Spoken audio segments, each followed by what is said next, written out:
I think there's so many fucking powerful people that are on those lists. There's so many powerful people that went and partied. Air quotes, partied. And how many of them went to the Diddy parties? Have you been paying attention to the trial? Oh, yeah. Trial. You ask questions like, were their decisions colored by certain things, and who got the benefit of the doubt, you know, in that courtroom? Do you think that hip-hop culture was on trial as much as Sean Combs was? Look, if I didn't say anything, you would interpret it as the hip-hop is fine with his behaviors. There's no one else being vocal. So you would look at it and just say, because that mind your business, or let me not say nothing about nothing, or those things, it would allow the entire culture to register as if they're for that behavior. Joe Rogan and 50 Cent have just unleashed another explosive revelation in the entertainment world. Following the unprecedented fallout surrounding Diddy's legal troubles, these influential voices are now suggesting that several A-list celebrities may soon face similar scrutiny. Their recent statements have sent shockwaves through Hollywood, indicating this scandal is far from reaching its conclusion. As the industry already knows, Sean Diddy Combs is currently serving a 4-year sentence handed down by Judge Aaron Subramanian on 2 of the 5 charges he faced. The legal proceedings have reached a critical juncture. Sean Diddy Combs has been sentenced to 4 years in federal prison by Judge Arun Subramanian on 2 of the 5 charges he faced. However, this verdict represents far from the end of this sprawling case. Industry insiders Joe Rogan and 50 Cent are now methodically identifying individuals who maintained close associations with Diddy, suggesting their involvement may soon come under intense investigation. The first name to emerge from their revelations is Meek Mill, a development that has surprised few industry observers. From the earliest days, Meek Mill cultivated an extraordinarily close relationship with Diddy, allegedly becoming one of his most trusted confidants. During Diddy's peak years, before any scandal surfaced, Meek was a constant presence, attending events, sharing the spotlight, and basking in the association. However, the moment federal charges materialized and RICO investigations intensified, Meek Mill executed what appeared to be a strategic retreat, desperately attempting to sever all public connections to his former mentor.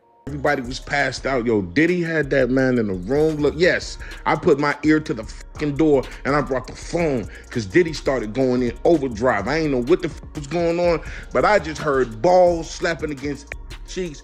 I heard struggling to take. I heard being like, yeah, daddy. When he started all that daddy this and daddy that, and then I heard some hollering and struggling like, yeah, I kept the phone there and I recorded all this because I was like. Following Diddy's sentencing, Meek Mill intensified his defensive strategy, categorically denying any participation in the alleged private gatherings that had become central to ongoing investigations. He claimed that media outlets were maliciously distorting his reputation, forcing him into scandals with which he had no connection. However, his protests faced a significant obstacle. The collective memory of the entertainment industry and its observers proved far more persistent than his denials. The infamous 27th birthday celebration that Diddy orchestrated for Meek Mill in Las Vegas stands as perhaps the most damaging evidence against his claims of innocence. Diddy invested $25,000 to rent the exclusive Parisian palace, ensuring that Meek Mill occupied the position of honor. The event featured coordinated fashion statements, choreographed entrances, provocatively dressed entertainers, and even elaborate food presentations involving nude models. By dawn, the venue resembled the aftermath of a catastrophic party. Shattered glass littered the floors, discarded protection suggested intimate activities, bloodstains marked the bedding, and significant quantities of controlled substances were scattered throughout the premises. The situation deteriorated further when alleged audio recordings surfaced, purportedly capturing Meek Mill and Diddy in compromising situations. These recordings created a social media firestorm that Meek Mill desperately attempted to contain. While he dismissed the audio as sophisticated artificial intelligence fabrications created by his enemies, multiple industry insiders suggested that someone present at these gatherings had secretly documented the activities, lending credibility to the recording's authenticity. Industry commentator Jaguar Wright made explosive allegations, claiming that Nicki Minaj had financially compensated a security professional to leak these damaging recordings. The situation became even more complex when Nicki Minaj made public statements suggesting that Meek Mill actually thrives on controversial attention, causing observers to question the true dynamics of these industry relationships. You think that audio that they put out was real? Yeah, that was real. Nikki put that out there. That Nikki recorded that at the freak off in the Calabasas. She been waiting to drop that shit on Meek. Oh, man. She just wasn't gonna tell nobody it was Diddy. But now that Diddy out there, why not? So, but that's not a diss. Meek likes being brought up in that song. I don't know why you lowering his thing. You think you're doing him a favor? He's very, very happy being mentioned. I'm pretty sure. Yeah.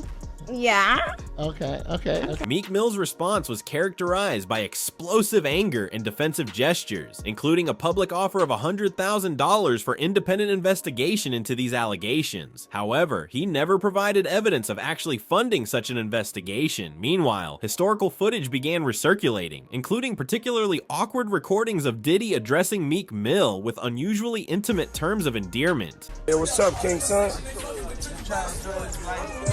Man, you doing it, man. You deserve it, Daddy. You putting in that work. Proud of you. I love you.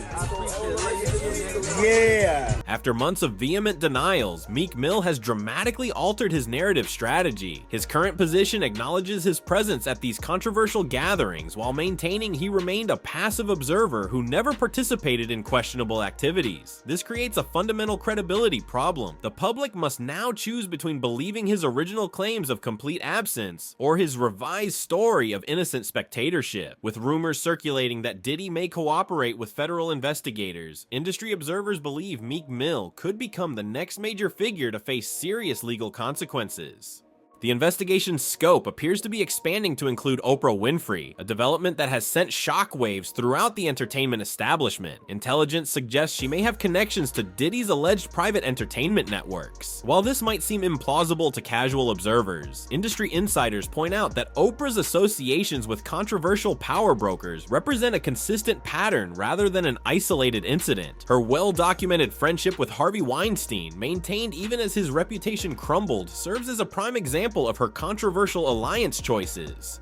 Industry professionals consistently report that Weinstein's problematic behavior was widely known within Hollywood circles long before public exposure. Despite this knowledge, Oprah continued promoting his projects and maintaining public appearances with him, even when survivors of abuse specifically appealed for individuals with her platform and influence to speak out. This calculated silence led many to conclude that she prioritized protecting established power structures over advocating for vulnerable individuals. Her $40 million South African educational institution, originally conceived as her philanthropic legacy, became embroiled in serious allegations within months of its opening. Multiple students reported inappropriate conduct by staff members, with dorm supervisor Virginia McGobo ultimately facing formal charges related to student abuse.